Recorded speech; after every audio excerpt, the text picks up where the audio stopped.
Hello and welcome back to my channel. As promised, today is the season review and I hope you enjoy it. To start, I'm going to talk about City, but I'm going to go on in the video and talk about the Premier League as the rest of it, the Champions League and both of the English Cup competitions as in the Carabao Cup and the FA Cup. To start though, City, they've been amazing this season, right? You haven't been able to stop them. 7 times they've lost, 7 times. Shakhtar, Basel, Liverpool beat them 3 times. It's like United and Wigan of all teams. Yeah, so they've been next to unbeatable, but have been beaten by some pretty crap teams like Liverpool. To go on, they've just been breaking records left, right, and centre. 100 points in the Premier League, 104 goals. It's like, what are teams meant to do against that? They finished 19 points above second place. That is the biggest gap that has been in the Premier League. It just shows like how much they've actually gone for this title and how much they deserve it. At the start of the season, they had a few shaky games against Everton where they drew 1-1, and against Bournemouth where they didn't score the winner till the 97th minute, and it was a very, very fluky goal, if you ask me. But they've shown what they can do all season and they've won the league. The funny thing is, their first goal of their 104 goal season wasn't even theirs. It was scored by Lewis Dunk from Brighton. He scored an own goal. Like cuts in this video, but I might do by accident. But like they have made some big improvements like over the summer, like last year with Ederson, Kyle Walker, Mendy. Mendy didn't make much of an impression because he got injured quite early on, but he was there and he was part of the winning squad. He won it. But Ederson was the biggest of them because they had Bravo last season who conceded a lot of goals. And it was like, you need someone better. He's costing you games. They brought in Ederson and they won the league. He conceded 27 goals, at least in the league. He out no conceded less than De Gea, and De Gea won the Golden Glove at the end of it. So it just shows how big these improvements are, and it's actually scary to see who's actually going to bring in this summer because 100 points this season, and he's going to make improvements to it. It's like I don't want to see that. I don't want to see the league go to that, but it might happen. And then now onto the league, and City finished top. Already said that. De Bruyne got 16 assists for City this season. Right, he won the first ever Playmaker award for his 16 assists, and he deserves it. He was one of the main reasons they won the league.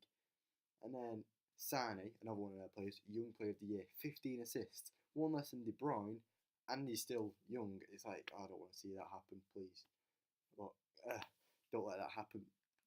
And United, they finished second, but they had a bit of a mismatched season where they beat all the top six, but then they also lost to lower teams, like lost to West Brom. They drew with Stoke.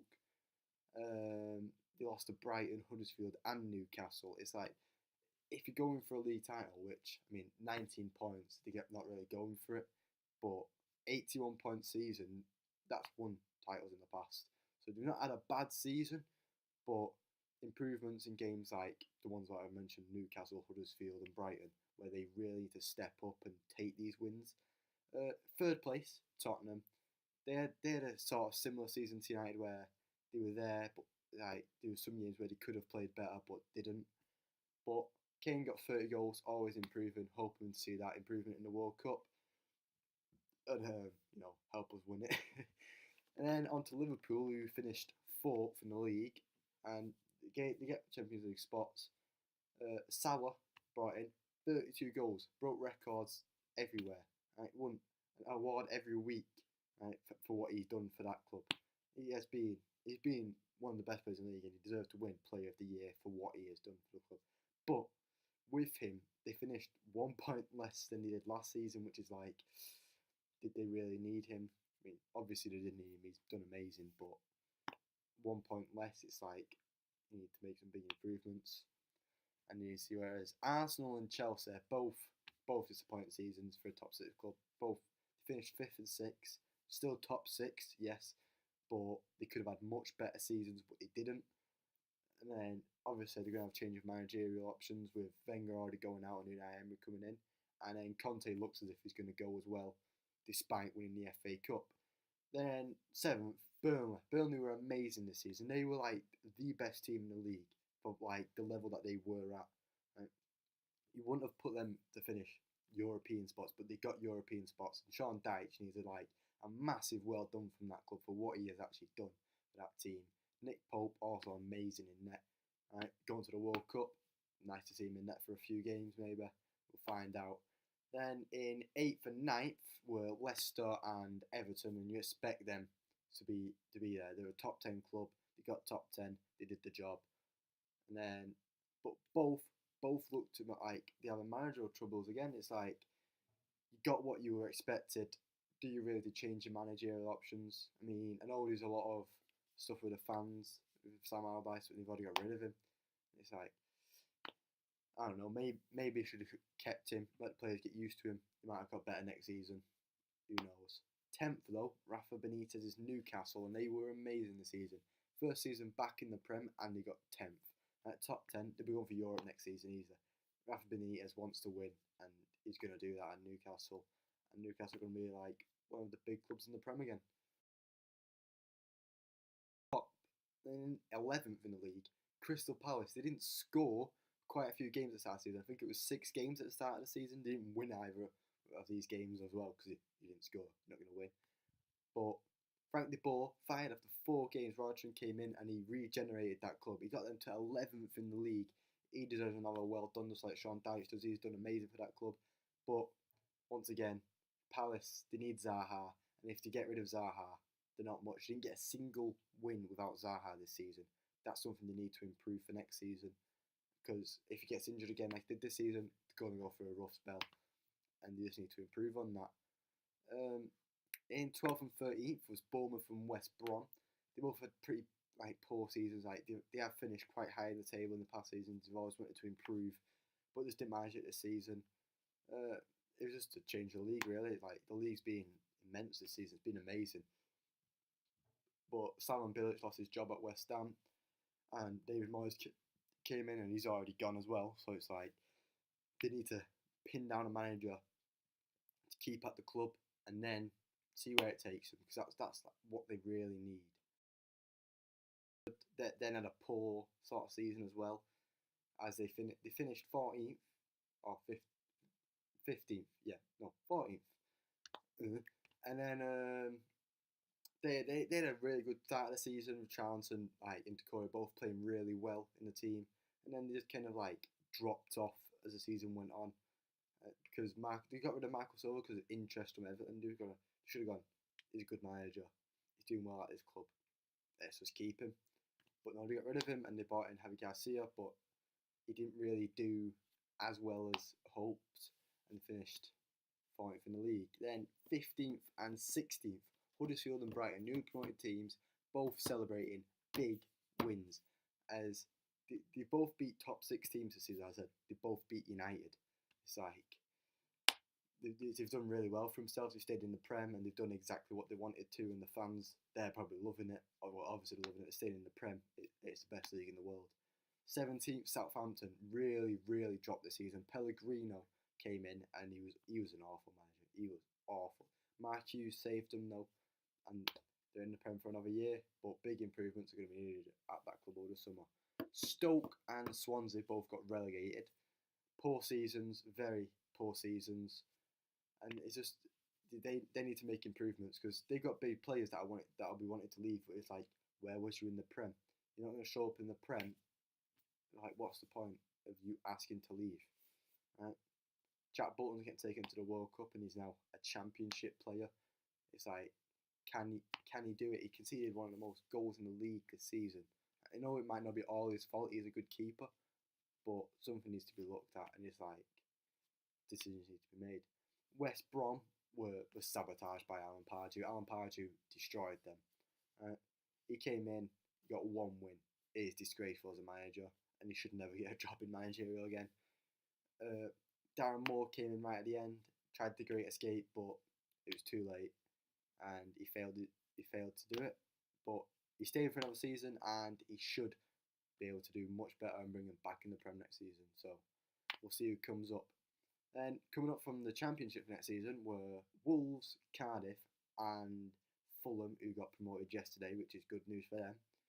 And they all look like really good teams, and they're all like they're gonna push for the Premier League. I think the weakest of them teams will be Cardiff.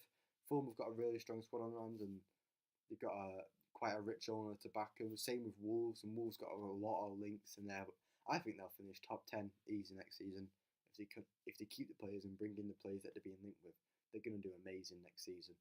Now, on to the awards, which, as I said, De Bruyne and Sane both picked up awards for City, with De Bruyne winning the Playmaker Award, Sane winning the Young Player of the Year award, and being one off the Playmaker Award at such a young age. It's really good for him, and it's scary to see that playing for City, who I just don't like.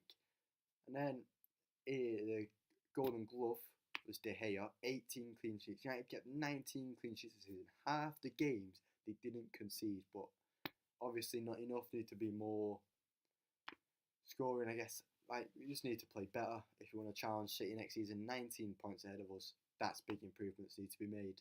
And Mohamed Salah was amazing this season. 32 goals. He broke the record that's from Ronaldo, Suarez, and Shearer. 31 goals in the season. He got 32, and he also got a lot of assists with that. He's been amazing and deservedly won the Player of the Year award for the Premier League. And then he sadly misses the World Cup due to an injury he received last night. Hopefully, it'll be better for next season. I mean, not for the United game, hopefully. But I don't know. Hopefully, he does get better because he's obviously got a lot of talent and it's his career. Cups, Chelsea and City won, and they won it in different ways. City went attacking to win the EFL Cup, and they did easily win it. They beat Arsenal 3-0 in the final. Arsenal just didn't look like they wanted to try. They were walking on the pitch. It's disgraceful to see at a final at Wembley, but that's how they played, and that's how they lost. But Bristol took some of the spotlight as well as they got to the semis, beating United along the way. From the Championship club to get to the semis, it's always nice seeing it. It's like anyone can win it, but City went on to win it because they've been the best team in England this season. There's no doubt about it. Then you went on to the FA Cup, which Chelsea won. Very defensive performance to win the FA Cup. They won 1-0. A penalty converted by Eden Hazard won them the game, and they defended the rest of the game, but that's what won it for them. Then Wigan were the underdogs of this tournament, and they beat Bournemouth along the way. They're a League One club, and they beat Bournemouth in the Premier League, West Brom in the Premier League, and the champions, City. It's like they've been amazing this season. They deserve some credit, and Will Grigg is an amazing player, and he's got loyalty to that club, so that's good news for them, I guess. Then onto the Champions League, and there's been quite a lot of shocks in the Champions League this season. It was a good season. Liverpool and Real Madrid last night in the final, and thanks to this man, Real Madrid won the game. An amazing goal from an overhead kick. If you've not checked out, go on my Instagram. You can check it out there. And then he also, Karius was like in main man in the game, as he conceded two very, very poor goals through mistakes. One where he rolled it in front of Benzema and Benzema just tapped it in. And it's like, what are you playing at? And another one where it was like an easy ball to he'd usually punch it, but he went to catch it and he's miscaught it and it's going in the back of the net. Liverpool fans' hearts are broken, and that's the way it goes. Real Madrid lift their third title in 3 years, fourth in 5 years, the 13th of all time. This Real Madrid team's like unbeatable right now. But on top of this team, Real Madrid, like I think they're the best team ever right now. But Bale and Ronaldo both came out last night with comments that seem like they might be leaving. So this could be the end of the Real Madrid dominance era if both of these players leave, because Bale winning from last night and Ronaldo's always been a strong point of this Real Madrid side. Right?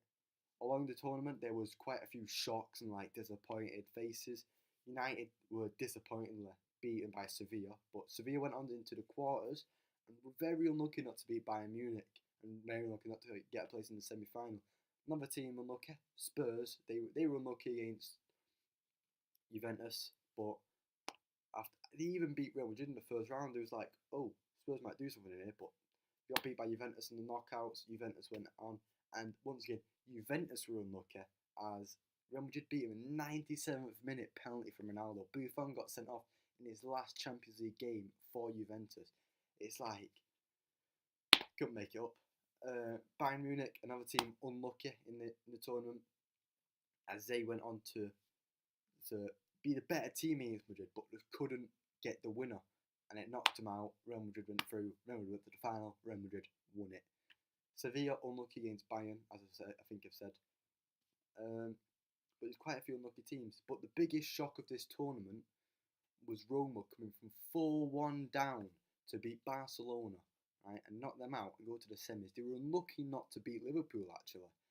So maybe next year, if they keep the players, get some good signings, you might see them in the final. You might see Roma lifting it. Who knows? But that was this season. It's been amazing, right? And I hope you've enjoyed this video. Thank you, guys. And if you did like it, leave a like. And if you haven't already, subscribe. It'd be appreciated. Thank you very much. See ya.